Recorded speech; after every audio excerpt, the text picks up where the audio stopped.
Assalamualaikum warahmatullahi wabarakatuh. Pada kesempatan kali ini, saya akan membahas mengenai pedoman perilaku dalam perusahaan.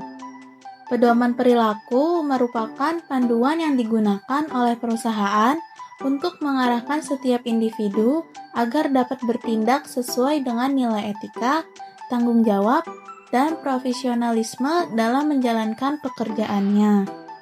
Adanya pedoman perilaku membantu perusahaan dalam menciptakan lingkungan kerja yang transparan dan berintegritas, serta mencegah terjadinya tindakan yang tidak sesuai dengan aturan maupun nilai-nilai perusahaan.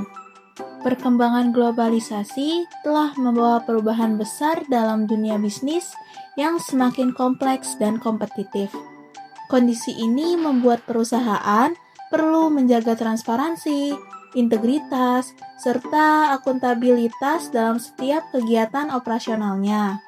Dalam menjalankan aktivitas bisnis, salah satu permasalahan yang dapat terjadi adalah konflik kepentingan. Konflik kepentingan ini muncul ketika seseorang memiliki kepentingan pribadi yang dapat memengaruhi objektivitas dalam mengambil keputusan. Apabila tidak dikendalikan, konflik kepentingan ini dapat menyebabkan berbagai tindakan yang tidak etis, seperti penyalahgunaan wewenang, manipulasi kebijakan, hingga praktik korupsi. Oleh karena itu, perusahaan membutuhkan pedoman perilaku yang jelas agar setiap anggota organisasi dapat memahami batasan tindakan yang benar maupun yang salah dan menjalankan tanggung jawabnya secara profesional. Dalam penerapannya, terdapat beberapa aspek penting dalam pedoman perilaku perusahaan, yaitu penyusunan kode etik yang jelas, sosialisasi dan pelatihan rutin, sistem pelaporan atau whistleblowing system, serta penegakan sanksi yang konsisten. Yang pertama adalah penyusunan kode etik yang jelas. Perusahaan perlu memiliki kode etik yang berisi aturan serta panduan mengenai perilaku yang boleh dan tidak boleh dilakukan oleh karyawan.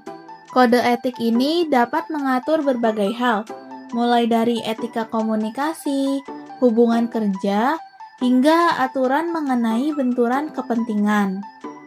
Dengan adanya kode etik yang jelas, setiap individu dalam perusahaan memiliki pedoman dalam bertindak dan mengambil keputusan sesuai dengan nilai etika yang berlaku.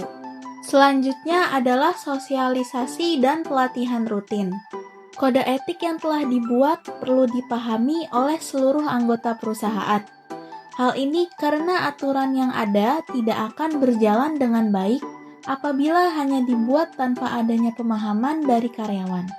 Melalui sosialisasi dan pelatihan secara berkala, perusahaan dapat memastikan bahwa setiap karyawan mengetahui dan mampu menerapkan nilai-nilai etika dalam pekerjaan sehari-hari.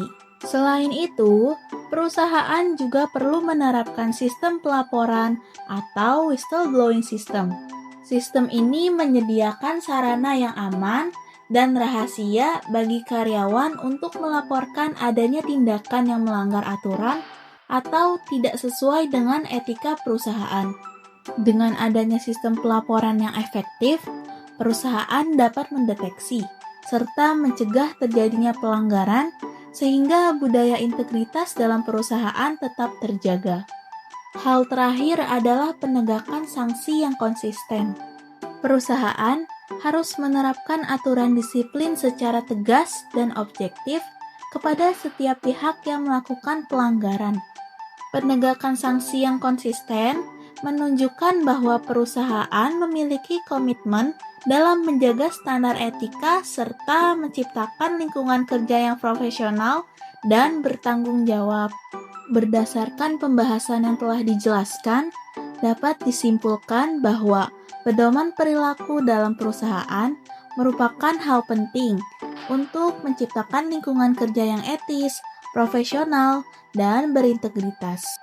Dengan adanya kode etik yang jelas, sosialisasi dan pelatihan rutin, sistem pelaporan, serta penegakan sanksi yang konsisten, perusahaan dapat mencegah terjadinya tindakan yang tidak sesuai dengan aturan dan menjaga kepercayaan dari berbagai pihak. Oleh karena itu, setiap individu dalam perusahaan memiliki peran dalam menerapkan perilaku yang sesuai dengan nilai etika dan tanggung jawab. Sekian pembahasan mengenai pedoman perilaku dalam perusahaan. Terima kasih atas perhatiannya. Wassalamualaikum warahmatullahi wabarakatuh.